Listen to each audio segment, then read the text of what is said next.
لو لسه فاكر إن الحياة هي شيء وعكسه بس، يعني ملك وكتابة، حياة موت، جواز طلاق، أبيض وأسود، يبقى اسمح لي آخدك معايا رحلة قصيرة كده جوه الحلقة. هنتكلم عن المنطقة الرمادية في حياتنا. اللون الرمادي مش مجرد لون، هو حياة ناس كتير بتعيشها. منطقة رمادية من الأبيض والأسود، مش عارفين ياخدوا قرار. هنتكلم في الحلقة عن الناس دي. استنيكم تتابعونا. موضوع حلقتنا النهارده عن ظاهرة بتتم في كتير من البيوت، بس من غير ما تتثبت على الورق. زمان كانوا بيقولوا السكوت علامة الرضا، بس النهارده السكوت علامة من باليد حيلة. بنتكلم النهارده عن الطلاق الصامت، اللي هو عقد زواج ساري بين الطرفين قدام الناس، اتنين متجوزين في علاقة، لكن كل واحد قدم طلاق التاني، واتنين عايشين قدام الناس شرع قانون وهم أزواج، بس الحقيقة إنهم ما يعرفوش حاجة عن بعض. كل واحد عايش في دوامته، شايل جواه وجع وتراكمات وحمل يهد جبال. الطلاق الصامت بيكون كل طرف من الطرفين أو يمكن طرف الأضعف منهم بيحاول يضحي بنفسه وبسعادته عشان شيلة مش شيلته. يضحي بسعادته يا إما عشان يريح ولاده، يريح ناس تانيين، يا إما مش لاقي مكان يروح له، بيكمل في طريقه في حياة هو مش حاببها، أو خايف من مواجهة المجتمع والناس، خايف يقول إن هو حد مطلق منفصل، مكمل في الشيلة اللي مش بتاعته، مكمل في الحياة اللي مش شبهه، عايش وخلاص مستسلم. الفكرة كمان إن أغلب المباحثين الشخص ده بيقولوا كلام من نوعية عيش عشان ولادك، ياما في البيوت، كمل عادي. فدايما بتلاقي نفسك مستنزف، طاقتك وصحتك ونفسيتك تعبانة بسبب إن أنت مكمل في حياة مش شبهك. يبقى الطلاق الصامت ده علاقة قايمة على البيت والأولاد، تلاقي نفسك طول الوقت مش طايق نفسك، مش حابب الحد اللي معاك. تخيل إن أنت رايح جاي كلام بأسلوب بالأفعال بتقول للطرف اللي قدامك أنت مالكش لازمة في حياتي، مالكش أهمية، أنا عايش معاك لمجرد إن مفيش مفر، مفيش بديل. تخيل علاقة قايمة بين اتنين واكلين شاربين قاعدين في بيت واحد، هما مش لاقيين بعض، مكملين لمجرد شكل اجتماعي. بيوت كتير بتختار الحل ده، هو حل سهل، مش عايزين يفككوا أسرتهم، مش عايزين ياخدوا قرار، بقى قرار صعب بعد ما الولاد كبروا. عادي، دوامة الحياة، مفيش حد حياته خالية من المشاكل، يفضل يقول أعذار، يخلق حجج عشان يكمل في الحياة الرمادية دي. لا عارف يعيش حياته بشكل طبيعي، ولا عارف ينبسط، ولا عارف يسعد اللي حواليه. تخيل علاقة قايمة بيت قايم كامل، الولاد اللي فيه شايفين إن الأب والأم دول مش مرتاحين مع بعض، مجرد اتنين مش قادرين يضحكوا في وش بعض، مفيش بينهم لغة تواصل، كل واحد عايش حياته لوحده. الأب والأم مجرد ضيوف شرف في حياتهم، اتنين موجودين صورة بس، مش كيان واحد، مش إحساس، مش قلب، مفيش حاجة بينهم بتجمعهم غير اسمين على ورق. إيه اللي بيوصل العلاقة للشكل ده؟ إيه اللي بيخلي الموضوع يوصل للطلاق الصامت؟ ده بيبقى راجع لعدة عوامل.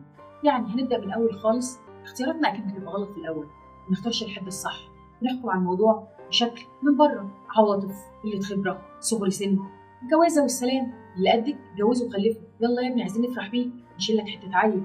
نفضل نسمع من الناس اللي حوالينا كلام من النوعية دي لحد ما بنرمي نفسنا في جوازة ملناش علاقة بيها، ناس مش شبهنا، مش عارفين نكمل بعض، مش عارفين نلاقي سكة نتكلم فيها مع بعض.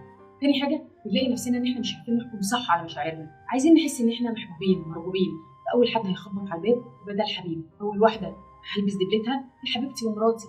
ما بنديش فرصة لبعض إن إحنا نحب بعض، إن إحنا نقرب من بعض، إن إحنا نشوف فعلا متفاهمين ولا لأ. لأن بعد كده الانفصال الصامت اللي إحنا بنتكلم عنه في الحلقة دي. طبعا الكارثة الأكبر هي التربية. بيطلع الولد من دول عايز يتجوز، عايز يبني أسرة من غير ما يبقى مسؤول، من غير ما يبقى قادر فعلا يكون أسرة، من غير ما يكون عارف هو فعلا عايز يكمل مع الحد ده ولا لا، مش عارف ده صح ولا غلط. البنت برضو بتتربى على يلا نفرح بيكي، خلصتي شهادتك يلا نجوزك.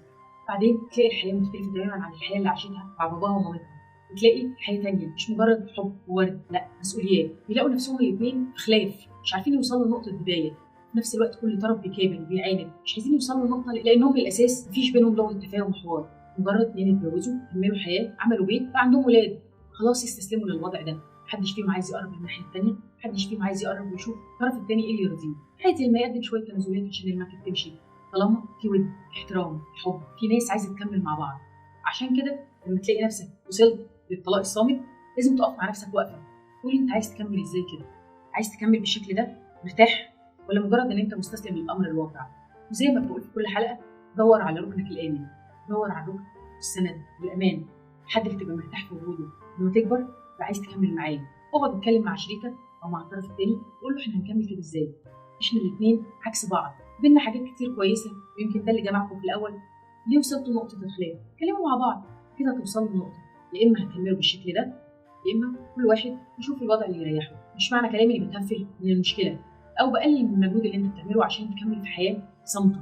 طلاق صامت، زواج ملوش لزوم مع ايقاف التنفيذ. بس ده عشان اقول لك خلي بالك، انت بس مش لنفسك، انت عايش لاولادك، وزي ما عشت عشان ولادك لما تبقى بعيد تبقوا مرتاحين نفسيا، عارفين تتعاملوا مع بعض باحترام، قادرين تضحكوا في وش بعض احسن الف مره ما اولادكم يبقوا معاكم في نفس البيت وشايفين ان انتوا اتنين مفيش بينكم اي وسيله تواصل. خلي بالك ان الاختيار ده اكيد صعب، بس الاصعب منه ان انت تعيش فتره حياتك او الرحله الصغيره دي انت مش مبسوط. عايزه اقول لك كلمه العبقري احمد زكي قالها في فيلم: وإن ما قدرتش تفرح ما تدمعش ولا تبكيش، وإن ما فضلش معاك غير قلبك اوعى تخاف، مش هتموت هتعيش. وإن سألوك الناس عن ضي جوه عيونك ما بيلمعش ما تخبيش، قول لهم العيب مش فيا العيب في الضي. لو الحلقة عجبتكم هستناكم تقولوا لي في الكومنتات يا ترى طلاق الصامت أحسن للأولاد ولا أوحش؟